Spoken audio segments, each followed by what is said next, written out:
Osim Andrija i svoj tata. Niko drugo. Kad kažem niko, je niko. Ako ti ima situacija da planiraš da otvaraš nešto, ili da kupuješ libru, ili da ideš da živiš na drugu i ti ne podešavaju, čestitam. Najvjerovatniji si na dobar put. Da znaš.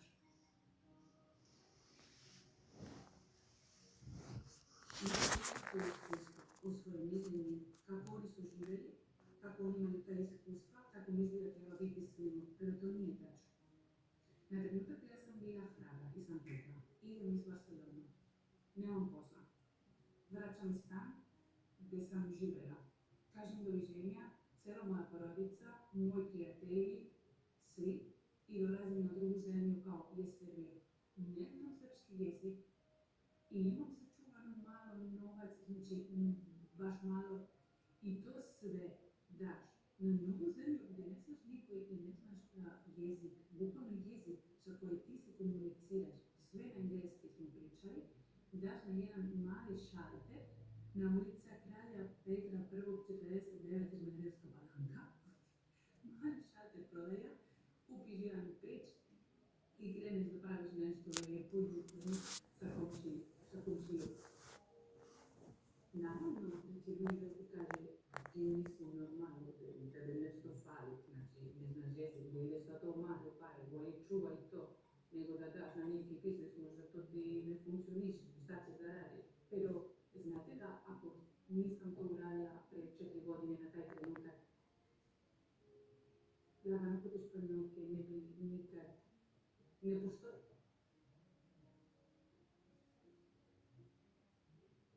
Ne bi nikad bio.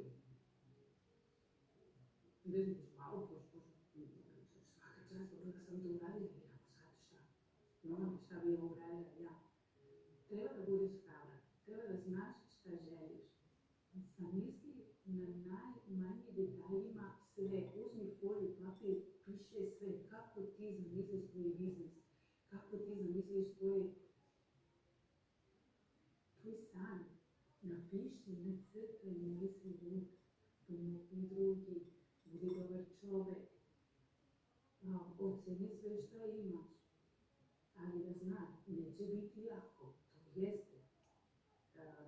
Još ako pričamo od biznes, na početak morat ćeš puno satima da radiš.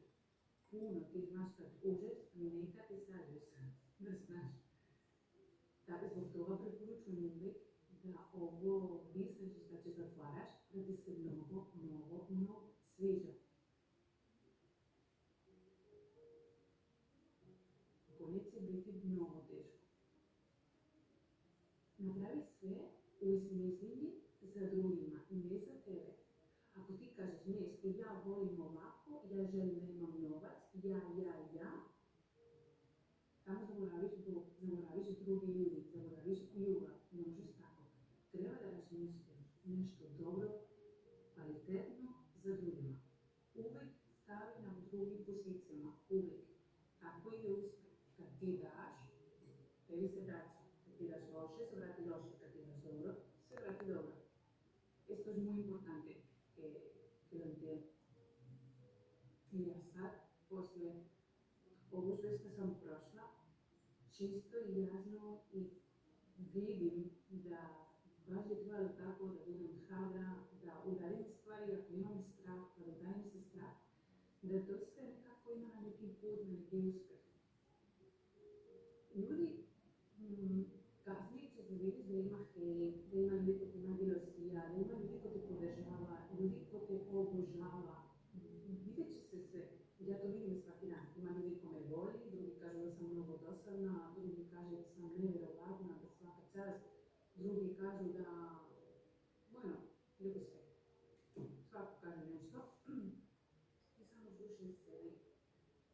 Da li se osjećaš dobro za ovo što radiš, da li pomogneš, da li se trudiš, da li si zadovoljan za tvoj život, iako ti se nešto ne sviđa, promeni. Ništa drugo, to su neki moji savjet od srca.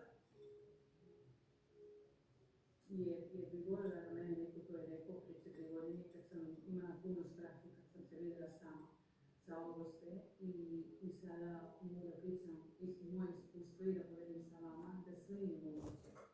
Sve je moguće. Ali na prvom mjestu treba se biti dobar čovjek. Bez toga nema ništa. Sjećam da nekako moju odgovornost je da pomognem drugi ljudi koji su sad na ta situacija gdje ja sam bila pre. I želim da ih pomognem jer kad prolazi vrijeme i prolazi svoje svijest da treba da prođe, kaže, wow, od toga se ne priča. Vrlo malo ljudi ti priča da je moguće da budeš uspješan. Mnogo malo ljudi ti kaže da to je moguće da živiš život kako ti želiš i da pomogneš ljudi i da imaš jedan posao koji obožavaš i da imaš ljubav pored sebe i da živiš na zemlji gdje uvijek si žele da živiš. Znači to je sve moguće, jer ljudi to ne kaže to. Tako da tu sam ja, tvoja drugarica, pomoća, da ti kaže da uvijek možeš da imaš ono što želiš u taj život. Jer imamo danas priliku za to. I ja preko moje iskustva želim da ti dam inspiracija da veruješ.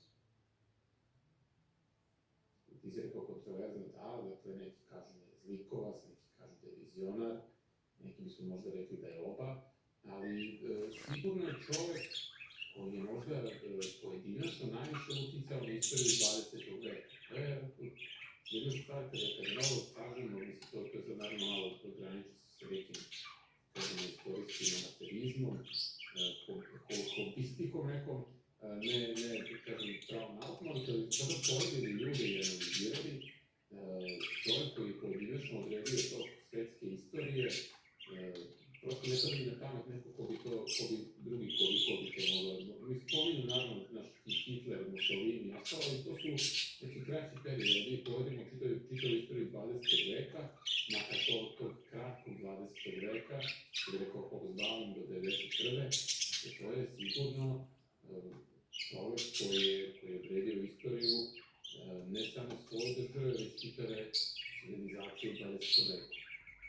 U pravu si, oni što su došli posle njega i te vođe SSSR-a, oni su obeležili više ili manje svoje epohe, ali SSSR-a sigurno ne bi bilo da nije bilo Lenina. Oktobarske revolucije sigurno ne bi bilo da nije bilo Lenina. Uopšte da takva jedna stranka, da takva jedna struja leva, radikalno leva dođe na vlast, ne 60 dana u Parizu ili ne znam 6 mjeseci tokom Francuske revolucije, nego da osvoji vlast u najvećoj kontinentalnoj državi na svetu i da ta vlast traje od skoro 90 godina, to je zasluga Vladimira Ilića Uljanova. Možemo da za početak kažemo našim dragim gledalcima da je i slušalcima, za onih koji strate na imaju komentarišu da neko strati pa se iznenadi kako izgledamo. Nadam se da se ne razočaraju, ali puno nam se ljudi javlja da slušaju i to nam je jako dobro. Neki u poslu, neki u vožnji, neki pred spavanje. Tako, pozdravljamo i njih, samo što neki glasimo neku novu epizodu, tako da neki tu da nas gledaju, mogu tu samo da slušaju neke proste slučajne. Da, to zaboravljamo da kažem, znači YouTube je utorkom, Patreon je svaki četvrtak. Tako je, uz neke vanredne epizode koji iznenadimo naše dalje pratioce, kao se to bilo prošle nedelje. Ali kad je sada da ne bismo naš uvodno za predugo traje za neki koji su malo strpljivi, da kažem ovako. Vladimir Ilić Uljanov je rođen 22. aprila 1870. godine u Sibirsku. To nije grad u Sibiru, kako bi mu ime reklo, dakle to predstavlja evropski deo Rusije, ali ipak jednu provinciju u odnosu na velike centre, poput naravno Moskve, poput Petrograda. Za razliku od grad na Volgi, središnja Volga, 700 i kusur kilometara istočno od Moskve. Znači, što je još uvijek odvratio od Rusije? To je nevjerovatno, ali i tada, nažalost, i na sreću i sada, to je ruska provincija. Mislim, na sreću, što je bilo, nažalost, puno to ne liči mi na tebe, kao konstatacija. Kao, ipak je centar, periferija. Ono što bi iznenadilo mnogi koji recimo površno znaju životni put Vladimira Ilića Uljanova, to je da on nije